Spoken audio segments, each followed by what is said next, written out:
Hey players, this is GM Jim from Wizards and Wordslingers about to drop some more science on you about how to be awesome in tabletop role-playing games.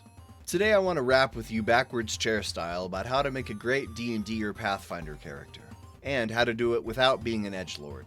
As the author of a couple dozen thrillers, I've made a crap ton of characters and have lots of experience fleshing out those characters to make them feel real. So let's get into Backstories with 8 do's and don'ts that will make both the GM and the other players at the table glad you're there. Number 1. Do pick a method for how to build your character. You can go species, class, and stats first, and then build a backstory around those mechanics. Or you can devise your backstory first and then find the mechanics that fit that. I like to start with class and species. I'm playing in a campaign right now where I loved the idea of being a Harengon rogue. Bunny assassin just sounded cool. From there, I built a story around it. Like, okay, I'm probably from a magical forest, big family, lots of unusual fae traditions, and I'm roguish, so I probably couldn't stay true to those traditions, and that's why I'm out adventuring instead of being home with the family. Making a character the other way is fine too. Maybe you want to be the exiled second daughter of the queen living a rough and tumble life out on the mountains. So, Elven Ranger, maybe? The point here is to develop a handshake between your mechanics and your backstory so they make sense no matter which way you do it, whether it's the chicken or the egg. Number 2, do write out a history. Having a history for your character is the main thing that will make them feel like a real person from day one. But it's also important to keep it short and sweet so that you, the GM, and everyone at the table will be able to understand and relate to it. Let's say you're playing a bard who favors the lute. An example history is that you were raised in a small town, dreaming of the big city. And you went off to music college to study the magical properties of song, but you dropped out of school because of complex politics and ended up destitute on the streets of the big city, hustling tourists for money.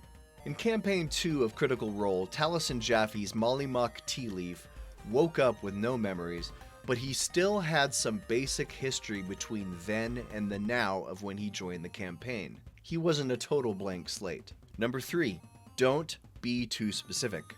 In my bard example, I don't use any proper names. I say small town, music college, big city. These vague details could work in virtually any setting. The last thing you want is to spend hours coming up with details about being raised in Waterdeep only to find out that the campaign is now going to be set in Eberron, or that this GM's version of Waterdeep is so different that your details won't mesh. Here is where you should expect to work with the GM. Send them your vague history and have them fill in the blanks. They'll say, okay, so you're from this small town of Braille, and you moved to the big city of Keela, or whatever. Be flexible and let the GM help you shape your story. And don't be too precious about it if they want to change some details to fit their world. Number 4, do play well with others. Forget about what your character sheet says in the alignment slot. I don't even fill that out half the time. Matt Colville made a great video about alignment using Raceland from Dragonlance as an example. He's an evil character who works well with a mostly lawful good party because their desires coincide. The question isn't, are you an evil PC in a group of goody two-shoeses? It's, can my character play nicely with others in service of a common goal? Because everyone in the adventuring party needs to have a reason to be there. Why are they putting their lives on the line daily? My Harengon rogue character was kicked out of his forest training academy and is presently not allowed to return. So he seeks adventure to do something truly heroic to catch the attention of the elders back home, so they'll change their minds and let him come back. Or your reason for adventuring could be something as simple as, well, I want to get rich, and it's safer to do that in a group. Number 5, speaking of, don't be a loner. One of the primary failings of the edgelord is this notion that the other characters just wouldn't understand what I've been through. I've seen such horrors you wouldn't believe. Liam O'Brien's Caleb Widowgast from Critical Role Campaign 2 is a good example of someone who is almost too edgelordy to fit in. He's the guy who's really seen some shit, man. But even Caleb starts out the campaign already friends with Not the Brave, and he quickly comes to care about everyone in the group. You can play a character with trauma, that's fine. Just don't use it to drive a wedge between you and everyone else at the table.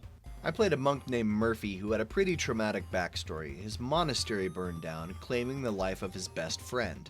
But then the twist was, he somehow randomly glimpsed that best friend alive in a big city weeks later. So he set out to find that friend, and he joined a group of adventurers who were about to go delving into the dungeon where that best friend had last been seen. So Murphy had trauma, but he also had a legit reason to be adventuring with a group. Number 6, do give your story blank spaces and hooks. Murphy the Monk's story had these large, unanswered questions. Who set the monastery fire? How did the best friend escape it? Why didn't he reach out afterwards? Why is the friend in this dungeon? These are all story beats that I left up to the DM to decide that he could drop in reveals while we were adventuring. GMs love this kind of stuff when you invite them to help fill out your backstory with surprises and reveals. Unfortunately for Murphy, he died in a tough combat before we ever got to find out the answers to those questions. RIP. Maybe someday I'll try a similar backstory on a different character. Number 7, do give your GM contact points. This goes hand in hand with not being a loner. Whether it's having a husband back home, a best friend away at school, a sentient sword from your childhood, or whatever, give your GM a character they can role-play with you. Some sort of anchor to your past or your present. When Murphy the Monk died, the next character I played was a warlock with 2 main contact points. One of them was his patron, obviously, but the other was a sister.